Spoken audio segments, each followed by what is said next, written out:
Karnataka public works department ಇಂದ assistant executive engineer ಹುದ್ದೆ 42 ಖಾಲಿ ಇದೆ. ಎಲ್ಲೆಲ್ಲಿ ಅಂತ ಹೇಳಿದರೆ ಕರ್ನಾಟಕದಲ್ಲಿ ಖಾಲಿ ಇದೆ.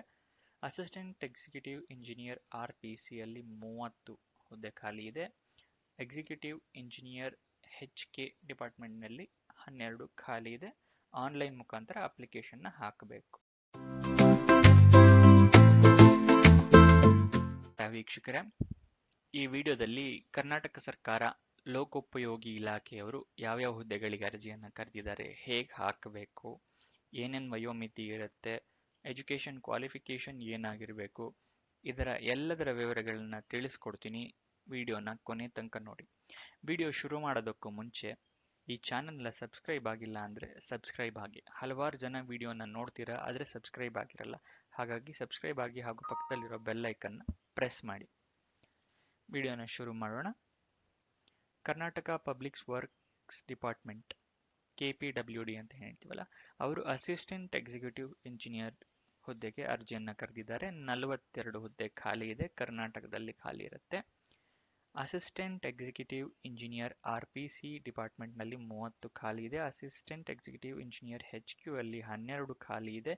ಎಜುಕೇಷನ್ ಕ್ವಾಲಿಫಿಕೇಷನ್ ಏನಾಗಿರಬೇಕು ಅಂತ ಹೇಳೋದಾದ್ರೆ ಡಿಗ್ರಿ ಇನ್ ಇಂಜಿನಿಯರಿಂಗ್ ಆಗಿರಬೇಕಾಗತ್ತೆ ಅಥವಾ ಡಿಪ್ಲೊಮೊ ಆಗಿರಬೇಕಾಗತ್ತೆ. ಅದು ಕೂಡ ರೆಕಗ್ನೈಸ್ಡ್ ಬೋರ್ಡ್ ಅಥವಾ ರೆಕಗ್ನೈಸ್ಡ್ ಯೂನಿವರ್ಸಿಟಿಯಿಂದ ಆಗಿರಬೇಕು. ಇದಿಷ್ಟು ಎಜುಕೇಷನ್ ಕ್ವಾಲಿಫಿಕೇಷನ್. ಏಜ್ ಲಿಮಿಟ್ ಏನಿರುತ್ತೆ ಅಂತ ಹೇಳಿದ್ರೆ ಮಿನಿಮಮ್ 21 ವರ್ಷ ಆಗಿರಬೇಕು, ಮ್ಯಾಕ್ಸಿಮಮ್ 35 ವರ್ಷ. 21ರಿಂದ 35 ವರ್ಷದವರು ಅಪ್ಲಿಕೇಶನ್ನ ಹಾಕಬಹುದು. ಕೆಲವೊಂದು ಕ್ಯಾಟಗರಿಯವರಿಗೆ ಸಡಿಲಿಕೆ ಕೊಟ್ಟಿದ್ದಾರೆ. ಯಾವ್ಯಾವ ಕ್ಯಾಟಗರಿ ಅಂತ ಹೇಳಿದ್ರೆ SC ST ಕ್ಯಾಟಗರಿ 1 ಅವರಿಗೆ 5 ವರ್ಷದ ಸಡಿಲಿಕೆ ಕೊಟ್ಟಿದ್ದಾರೆ. Category 2A 2B 3A 3B ಅವರಿಗೆ 3 ವರ್ಷದ ಸಡಿಲಿಕೆ ಕೊಟ್ಟಿದ್ದಾರೆ. ನೆಕ್ಸ್ಟ್ ಅಪ್ಲಿಕೇಶನ್ ಫೀಸ್ ನೋಡೋಣ. SC ST ಕ್ಯಾಟಗರಿ 1 ಮತ್ತೆ PWD ಪರ್ಸನ್ ವಿತ್ ಡಿಸೆಬಿಲಿಟಿ ಕ್ಯಾಂಡಿಡೇಟ್ಸ್ಗಳಿಗೆ ಅಪ್ಲಿಕೇಶನ್ ಫೀಸ್ ಇರೋದಿಲ್ಲ. ಎಕ್ಸ್ ಸರ್ವಿಸ್ ಮ್ಯಾನ್ಗೆ 50 ರೂಪಾಯಿ ಅಪ್ಲಿಕೇಶನ್ ಫೀಸ್ ಇರುತ್ತೆ. Category 2A 2B 3A 3B ಅವರಿಗೆ ಅಪ್ಲಿಕೇಶನ್ ಫೀಸ್ 300 ರೂಪಾಯಿ ಇರುತ್ತೆ. ಜನರಲ್ ಕ್ಯಾಂಡಿಡೇಟ್ಸ್ಗಳಿಗೆ 600 ರೂಪಾಯಿ ಇರುತ್ತೆ.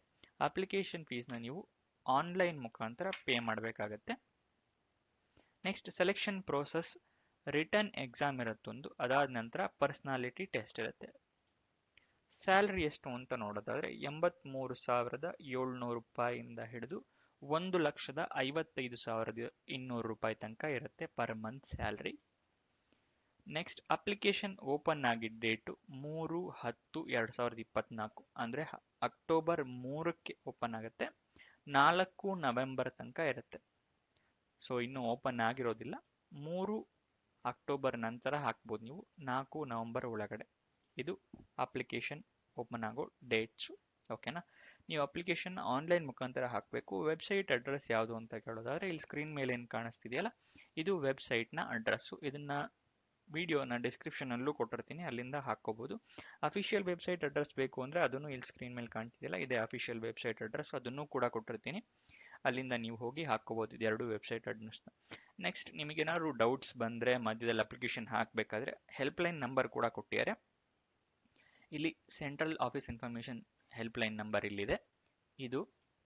ನೆಕ್ಸ್ಟ್ ಎಕ್ಸಾಮಿನೇಷನ್ ಬ್ರಾಂಚ್ ನಂಬರ್ ಏನು ಬೇಕು ಅಂತ ಹೇಳಿದ್ರೆ ಅದು ಇದಾಗಿರುತ್ತೆ. ಓಕೆನಾ? ಇದನ್ನು ನಾನು ಡಿಸ್ಕ್ರಿಪ್ಷನಲ್ಲಿ ಕೊಟ್ಟಿರ್ತೀನಿ, ಅಲ್ಲಿಂದ ನೋಡ್ಕೊಳ್ಳಿ, ನೀವು ಕಾಲ್ ಮಾಡ್ಕೋಬಹುದು. ಅಪ್ಲಿಕೇಶನ್ ಹೇಗೆ ಓಪನ್ ಆಗುತ್ತೆ ಅಂತ ಹೇಳ್ತಾ ಇದ್ರೆ ಈ ಥರ ಒಂದು ಪೇಜ್ ಓಪನ್ ಆಗುತ್ತೆ. ನ್ಯೂ ರಿಜಿಸ್ಟ್ರೇಷನ್ ಆದರೆ ನ್ಯೂ ಆಗಿ ರಿಜಿಸ್ಟ್ರೇಷನ್ ಮಾಡಬೇಕು ಅಂತಿದ್ರೆ ಇದನ್ನು ಕ್ಲಿಕ್ ಮಾಡಿ. ಆಲ್ರೆಡಿ ರಿಜಿಸ್ಟ್ರೇಷನ್ ಆಗಿದ್ದೀರಾ ಅಂತ ಹೇಳಿದ್ರೆ ಲಾಗಿನ್ ಬಟನ್ ಕ್ಲಿಕ್ ಮಾಡಿ. ನ್ಯೂ ರಿಜಿಸ್ಟ್ರೇಷನ್ಗೆ ಈ ಥರ ಒಂದು ಪೇಜ್ ಓಪನ್ ಆಗುತ್ತೆ. ಮೊಬೈಲ್ ನಂಬರು, ಇಮೇಲ್ ID ಮತ್ತು ಪಾಸ್ವರ್ಡ್ ಕೊಡಬೇಕು. ಇಲ್ಲಿ ನೀವು ಸೆಟಪ್ ಮಾಡಬೇಕಾಗತ್ತೆ. ಅದಾದ ನಂತರ ಈ ಕ್ಯಾಪ್ಚಾನ ಎಂಟರ್ ಮಾಡಿದ್ರೆ ನಿಮ್ಮ ರಿಜಿಸ್ಟ್ರೇಷನ್ ಕಂಪ್ಲೀಟ್ ಆಗುತ್ತೆ. ಅದಾದ ನಂತರ ಈ ಥರ ಲಾಗಿನ್ ಪೇಜ್ ಓಪನ್ ಆಗುತ್ತೆ. ಇಲ್ಲಿ ಇಮೇಲ್ ID ಮತ್ತು ಪಾಸ್ವರ್ಡ್ ಕೊಟ್ಟು ನೀವು ಲಾಗಿನ್ ಆಗ್ಬೋದು. ಅದಾದ ನಂತರ ಅಪ್ಲಿಕೇಶನ್ನ ಫಿಲ್ ಮಾಡಬೇಕಾಗತ್ತೆ, ನಿಮ್ಮ ಅಷ್ಟು ಡೀಟೇಲ್ಸ್ನ ಕೊಟ್ಟು. ಇದು ಅಪ್ಲಿಕೇಶನ್ನ ವಿವರಗಳು. ಈ ಜಾಬ್ ಬಗ್ಗೆ ಪ್ರತಿಯೊಂದು ಡೀಟೇಲ್ಸ್ ತಿಳ್ಕೊಂಡಿದ್ದೀರಾ ಅಂತ ಅನ್ಕೊಂತೀನಿ. ಏನಾದ್ರು ಡೌಟ್ಸ್ ಅಥವಾ ಕ್ವಶನ್ಸ್ ಇದೆ ಅಂತ ಹೇಳಿದ್ರೆ ಕಮೆಂಟ್ ಬಾಕ್ಸ್ನಲ್ಲಿ ಕಮೆಂಟ್ ಮಾಡಿ, ನಾವು ಉತ್ತರ ಕೊಡೋಕ್ಕೆ ಪ್ರಯತ್ನ ಮಾಡ್ತೀನಿ. ಈ ವಿಡಿಯೋನ ಕೊನೆ ತನಕ ನೋಡಿದ್ದಕ್ಕೆ ಧನ್ಯವಾದಗಳು. ಫ್ರೆಂಡ್ಸ್ ಯಾರು ಜಾಬ್ ಹುಡುಕ್ತಿದ್ದಾರೆ ಅಂದರೆ ಅಂಥವ್ರಿಗೆ ಈ ವಿಡಿಯೋನ ಶೇರ್ ಮಾಡಿ, ಈ ವಿಡಿಯೋನ ಲೈಕ್ ಮಾಡಿ.